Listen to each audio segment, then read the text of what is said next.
ಎಲ್ಲರಿಗೂ ನಮಸ್ಕಾರ. ಏನು ಭಾನುಮತಿ ಕಿರಣ್ ಮೇಡಮ್ ಅವರು ಇವರು ಆರವಳ್ಳಿಯಲ್ಲಿ ನಿವಾಸಿಗಳು. ನಮ್ಮ ಕಾಂಗ್ರೆಸ್ಸಿನ ಅಲ್ಲಿ ಏನು ಸ್ಥಳೀಯ ಚುನಾವಣೆಗಳು ನಡೆದಾಗ ನಮ್ಮ ಕಾಂಗ್ರೆಸ್ ಪಕ್ಷಕ್ಕೆ ಸಪೋರ್ಟ್ ಮಾಡಿಕೊಂಡು ಬರ್ತಾ ಇದ್ದಂಥವ್ರು. ಇವರು ಆಚೆ ಅಂದರೆ ಕಾನ್ಸ್ಟಿಟ್ಯೂನ್ಸಿ ಇಡಿ ಓಡಾಡೋವಂಥವ್ರಲ್ಲ. ಇನ್ಮೇಲೆ ಅವರು ಕಾನ್ಸ್ಟಿಟ್ಯೂನ್ಸಿ ಇಡಿ ಓಡಾಡಿ ಸಂಘಟನೆಯಲ್ಲಿ ನಮಗೆ ಕೈ ಜೋಡಿಸಿ ನಮಗೆ ಶಕ್ತಿ ತುಂಬುವಂಥ ಕೆಲಸ ಮಾಡ್ತಾರೆ. ಹಾಗೂ ಅವರು ಜೈ ಕರ್ನಾಟಕದಲ್ಲಿ ಸುಮಾರು ಒಂದು 10 ವರ್ಷಗಳಿಂದ ಜೈ ಕರ್ನಾಟಕದಲ್ಲಿ ಅವರೊಂದು ಅದರಲ್ಲೊಂದು ಕಾರ್ಯನಿರ್ವಹಿಸ್ತಾ ಇದ್ದಾರೆ. ಹಾಗಾಗಿ ಅವರು ಈ ಗೌರ್ಮೆಂಟ್ ಹಾಸ್ಪಿಟ್ಲಲ್ಲಿ, ನಮ್ಮ ಯಲಹಂಕ ಭಾಗದ ಗೌರ್ಮೆಂಟ್ ಹಾಸ್ಪಿಟ್ಲಲ್ಲಿ ಒಂದು 7-8 ವರ್ಷಗಳಿಂದ ಅವರು ಹುಟ್ಟುಹಬ್ಬನ ಆಚರಿಸ್ಕೊಳೋದು, ಬಡ ಮಕ್ಕಳಿಗೆ ಒಂದು ಬಟ್ಟೆ ಕೊಡೋದು, ಇನ್ನೊಂದು ಮತ್ತೊಂದು ಎಲ್ಲ ಮಾಡ್ಕೊಂಡು ಬರ್ತಾ ಇದ್ದಾರೆ.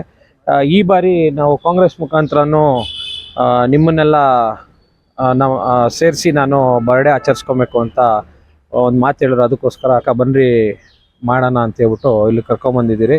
ಅವರು ರೋಗಿಗಳಿಗೆ ಬೆಡ್ಶೀಟ್ ಕೊಡೋ ಮುಖಾಂತರ ಹಾಗೂ ಹಣ್ಣು ಹಂಪಲುಗಳು ಆ ಥರ ಒಂದು ಕಿಟ್ ಒಂದು ಕೊಡೋ ಮುಖಾಂತರ ಅವರು ಹುಟ್ಟುಹಬ್ಬನ ಆಚರಿಸ್ಕೊಳ್ತಾ ಇದ್ದಾರೆ. ಈಗ ಮೊದಲನೇದಾಗಿ ನಾನು ಭಾನುಮತಿ ಕಿರಣ್ ಅವರಿಗೆ ಅವರ ಹುಟ್ಟುಹಬ್ಬಕ್ಕೆ ನಾನು ಶುಭಾಶಯ ಕೋರ್ತೀನಿ. ಮತ್ತು ಅವರು ಒಬ್ಬ ಪ್ರಗತಿಪರ ಮಹಿಳೆ, ಬಡವರ ಸೇವೆ ಅವರು ಹಿಂದೆಯಿಂದನೂ ಮಾಡ್ಕೊಂಡು ಬಂದಿದ್ದಾರೆ. ಈ ಬಾರಿ ನಮ್ಮೊಟ್ಟಿಗೆ ಅವರ ಹುಟ್ಟುಹಬ್ಬ ಆಚರಣೆ ಮಾಡ್ಕೊತಾ ಇದ್ದಾರೆ, ಅದೊಂದು ವಿಶೇಷ. ಮತ್ತು ಅವರ ಒಂದು ಜೀವಮಾನದಲ್ಲಿ ಅವ್ರು ಭಾಳಷ್ಟು ಜನ ಬಡ ರೋಗಿಗಳಿಗೆ ಆಗಿರ್ಬೋದು, ಬಡ ಮಕ್ಕಳಿಗೆ ಎಲ್ಲ ಉಚಿತ ಶಿಕ್ಷಣ ಕೊಡಿಸೋದೇ ಆಗಿರ್ಬೋದು, ಈ ಥರ ಎಲ್ಲ ಥರ ಸೇವಾ ಕಾರ್ಯಗಳನ್ನ ಮಾಡ್ಕೊಂಬಂದಿದ್ದಾರೆ. ಇಂಥ ಒಬ್ಬ ಒಳ್ಳೆಯ ವ್ಯಕ್ತಿ ಇವತ್ತು ನಮ್ಮೊಟ್ಟಿಗೆ ಇರೋದು ಅದು ನಮಗೆ ತುಂಬ ಖುಷಿ ತರುವಂಥ ವಿಚಾರ. ಭಗವಂತ ಅವರಿಗೆ ಆಯುರ ಆರೋಗ್ಯ ಐಶ್ವರ್ಯ ಕೊಟ್ಟು ಕಾಪಾಡಬೇಕು, ಅವರ ಮನೆ ಅವರ ಫ್ಯಾಮಿಲಿ ಸಮೃದ್ಧಿಯಿಂದ ಇರಬೇಕು ಅಂತ ನಾನು ಕೇಳೋದಕ್ಕೆ ಇಷ್ಟ. ಮೊದಲಿಗೆ ಕಿರಣ್ ಮೇಡಮ್ ಅವರಿಗೆ ಹುಟ್ಟುಹಬ್ಬದ ಶುಭಾಶಯಗಳು. ಹಾಗೆ ಈಗ ರವಿ ಅವರು ಹೇಳಿದ್ರು, ನಮ್ಮ ಗ್ಯಾರಂಟಿ ಅಧ್ಯಕ್ಷರಾದಂಥ ಲಾವಣ್ಯ ಮೇಡಮ್ ಹೇಳಿದ್ರು, ಅವರು ಸಾಕಷ್ಟು ವರ್ಷಗಳಿಂದ ಈ ಸಮಾಜಮುಖಿ ಕಾರ್ಯಕ್ರಮಗಳನ್ನು ಮಾಡಿಕೊಂಡು ಎಲ್ಲ ಬಡ ಮಕ್ಕಳಿಗೆ ಆಗಿರ್ಬೋದು ಈ ಥರದ ಕಾರ್ಯಕ್ರಮಗಳು ಮಾಡ್ಕೊಂಡು ಬರ್ತಾಯಿದ್ದಾರೆ. ಅವ್ರಿಗೇನಿದು ಹೊಸದಲ್ಲ. ಆದರೆ ನಮಗೆ ಹೊಸದಾಗಿ ಏನು ಅಂದರೆ, ನಮ್ಮ ಪಾರ್ಟಿ ಮುಖಾಂತರ ಅವರು ಇವತ್ತು ಗುರುತಿಸ್ಕೊಳೋಕ್ಕೇನು ಆಸೆ ಪಟ್ಟಿದ್ದಾರೆ, ಅದು ನಮಗೆ ಭಾಳ ಖುಷಿ ತಂದಿದೆ. ಯಾಕೆಂದರೆ ಕಾಂಗ್ರೆಸ್ ಪಾರ್ಟಿಯಲ್ಲಿ ಮಹಿಳೆಗಳಿಗೆ 50% ರಿಸರ್ವೇಷನ್ ಕೊಡಬೇಕು ಅಂತ ಮೊದಲಿಗೆ ಸ್ಟಾರ್ಟ್ ಮಾಡಿದ್ದೆ ಕಾಂಗ್ರೆಸ್ ಪಾರ್ಟಿಯಿಂದ. ಅದರಿಂದ ಹೆಣ್ಮಕ್ಳನ್ನ ಆಕರ್ಷಣೆ ಮಾಡೋದ್ರಲ್ಲಿ ಅದು ಮುಖ್ಯ ಪಾತ್ರ ವಹಿಸ್ತದೆ ಅಂತ ನಾವು ಅಂದ್ಕೊಂಡಿದ್ದೀರಿ.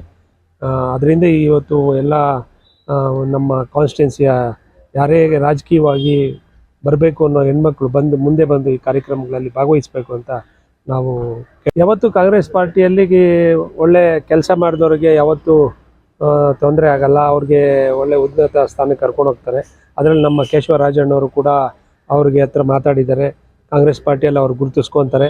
ಮುಂದಿನ ದಿನದಲ್ಲಿ ಅವ್ರಿಗೆ ಒಳ್ಳೆ ಸಂಘಟನೆಗೋಸ್ಕರ ಒಳ್ಳೆ ಕೆಲಸ ಮಾಡ್ತಾರೆ ಅಂತ ನನ್ನ ಭಾವನೆ. ಪ್ರತಿ ವರ್ಷನೂ ನಾವು ಮಾಡ್ಕೊಂಡು ಬರ್ತಾ ಇದ್ದೋ, ಈ ಸಲ ಮಾತ್ರ ಕಾಂಗ್ರೆಸ್ ಕಡೆಯಿಂದ ನಾನು ಗುರುತಿಸ್ಕೊಂಡು ಹಣ್ಣು ಹಂಪಲ ಕೊಡಬೇಕು ಅಂತಲೇ ಬರ್ತಿದ್ದೀನಿ. 10 ವರ್ಷದಿಂದನೂ ನಾನು ಕೊಟ್ಕೊಂಡು ಬರ್ತಾ ಇದ್ದೀನಿ. ಕೇಶವರಾಜಣ್ಣ ಅವ್ರು ಬರಬೇಕಿತ್ತು, ಕಾರಣಾಂತರಗಳಿಂದ ಬಂದಿಲ್ಲ. ರವಿ ಸರು ಮತ್ತು ಮೇಡಮ್ ನಿಂತ್ಕೊಂಡು ನಡೆಸ್ಕೊಡ್ತಿದ್ದಾರೆ. ಹಿಂದೆ ಅಭಿ ಸರ್ ಇದ್ದಾರೆ, ಅವರು ಬಂದು ನಡೆಸ್ಕೊಡ್ತಾ ಇದ್ದಾರೆ. ಪ್ರತಿ ವರ್ಷವೂ ನನಗೆ ಖುಷಿ ಅಂದ್ಬಿಟ್ಟು ನನ್ನ ಯಜಮಾನರು ತುಂಬ ಇಷ್ಟಪಟ್ಟು ಪ್ರತಿ ರೋಗಿಗಳಿಗೂ ಇದು ಮಾಡಬೇಕು ಅಂತ. ಇದಲ್ಲದೆ ನಾವು ಮಲ್ಲೇಶ್ವರಮಲ್ಲಿ ಕೂಡ ಇದೆ ಸರ್ಕಾರಿ ಹಾಸ್ಪಿಟಲ್ಲಿ ಹಣ್ಣು ಹಂಪಲಗಳನ್ನ ಕೊಟ್ಕೊಂಡು ಬರ್ತೀವಿ. KC ಜನರಲ್ ಹಾಸ್ಪಿಟಲ್ ಅದು ನನ್ನ ಯಜಮಾನ್ರೇ ನಾನು ಪ್ರತಿ ಸಲನೂ ಇದು ಮಾಡಿದ್ದಾರೆ. ಹೋರಾಟ ಮಾಡೇ ತೊಗೊಳ್ಬೇಕು, ಅದರಲ್ಲೂ ನಾವು ಸಂಘಟನೆಯಲ್ಲಿ ಕೆಲವು ಹೋರಾಟ ಮಾಡೇ ತೊಗೊಳ್ತೀವಿ. ನಾನು ಪ್ರತಿಯೊಬ್ಬರಿಗೂ ಅದನ್ನೇ ಹೇಳ್ತೀನಿ, ನಮ್ಗೆ ಸಿಕ್ಲಿಲ್ಲ ನಾವು ಹೋರಾಟ ಮಾಡೇ ಕಿತ್ಕೋಬೇಕು, ಏನು ಮಾಡೋಕ್ಕಾಗಲ್ಲ. ಇವಾಗ ನಮ್ಮ ಇದರಲ್ಲಿ ನೋಡ್ತಿದ್ದೀರಾ ನಮ್ಮ ಕರ್ನಾಟಕದಲ್ಲಿ ಹೇಗೆ ಆಗ್ತಿದೆ ಅಂತ ಹೇಳಿ. ನೀವು ಎಲ್ಲಿ ಹುಡುಕ್ತೀರಾ ಕನ್ನಡದವ್ರನ್ನ ಅಂತ ನೋಡಿ, ಬರೀ ಹಿಂದಿಯವರೇ ಎಷ್ಟೋ ಜನ ಇದ್ದಾರೆ, ಎಷ್ಟು ಜನ ಬರ್ತಿದ್ದಾರೆ, ಎಷ್ಟು ಜನ ಏನಾಗ್ತಿದೆ ಅಂತ ನಾವು ಹುಡುಕ್ತಿದ್ದೀವಿ. ಇವಾಗ ನಾವು ಇದನ್ನ ಖಂಡಿಸ್ತೀನಿ ಸರ್, ಖಂಡಿತವಾಗ್ಲೂ. ಯಾಕೆ ಅಂತ ಹೇಳಿದ್ರೆ ಹಿಂದಿಯವರು ಬಂದ್ಬಿಟ್ಟು ಹೇಗೆ ಬೇಕು ಹಾಗೆ ಬಿಹೇವ್ ಮಾಡ್ತಿದ್ದಾರೆ. ಅದನ್ನ ನಾವು ಎಕ್ಸ್ಪೆಕ್ಟ್ ಮಾಡ್ತಿಲ್ಲ. ಇವಾಗ ನಾವು ಅದನ್ನ ಖಂಡಿಸ್ತೀವಿ. ಯಾಕೆಂದ್ರೆ ನಮ್ಮ ಕನ್ನಡದವ್ರಿಗೆ ಫಸ್ಟ್ ಆದ್ಯತೆ. ಇಲ್ಲಿ ಬಂದವ್ರಿಗೂ ನಾವು ಬದುಕಕ್ಕೆ ನಾವು ಕೊಡಲ್ಲ ಅಂತ ಹೇಳಲ್ಲ. ನಾವು ಇಲ್ಲಿ ಬಂದವ್ರಿಗೆ ನಾವು ಎಲ್ಲರಿಗೂ ನಮ್ಮ ಕರ್ನಾಟಕದಲ್ಲಿ ನಾವು ಜಾಗ ಕೊಟ್ಟಿದ್ದೀವಿ, ಬನ್ನಿ ಬದುಕಿ ಬೇಡ ಅಂತ ಹೇಳಲ್ಲ. ಅದನ್ನ ಬದುಕ್ತೀವಿ ಅಂತ ಹೇಳಿ ನಮ್ಮ ಕನ್ನಡದವ್ರ ಮೇಲೇನೆ ನೀವು ದಬ್ಬಾಳಿಕೆ ಬೇಡ. ನಮಗೆ ದಬ್ಬಾಳಿಕೆ ನಾವು ಎಕ್ಸ್ಪೆಕ್ಟ್ ಮಾಡಲ್ಲ. ನೀವು ಬಂದಿದ್ದೀರಾ, ನಾವು ಊಟ ಹಾಕ್ತೀವಿ, ನಮ್ಮ ಗಾಳಿ ಕುಡಿತೀರಾ, ನಮ್ಮ ನೀರು ಕುಡಿತೀರಾ, ನಮ್ಮಿಂದ ಇದ್ದೀರಾ, ಇರಿ, ಚೆನ್ನಾಗಿರಿ, ನಮ್ಮ ಜೊತೆ ನಮ್ಮಣ್ಣ ತಮ್ಮದಿರಾಗೆ ಇರಿ, ನೀವು ಅದು ನಮ್ಮ ಅಕ್ಕ ತಂಗಿರಾಗೆ ಇರಿ. ದಬ್ಬಾಳಿಕೆ ಬೇಡಿ. ದಬ್ಬಾಳಿಕೆನ ನಾವು ಯಾವತ್ತೂ ಒಪ್ಕೊಳ್ಳಲ್ಲ. ಇಲ್ಲಿ ಅಂತಲ್ಲ, ಎಲ್ಲೂ ದಬ್ಬಾಳಿಕೆ ಒಪ್ಕೊಳ್ಳಲ್ಲ ನಾವು.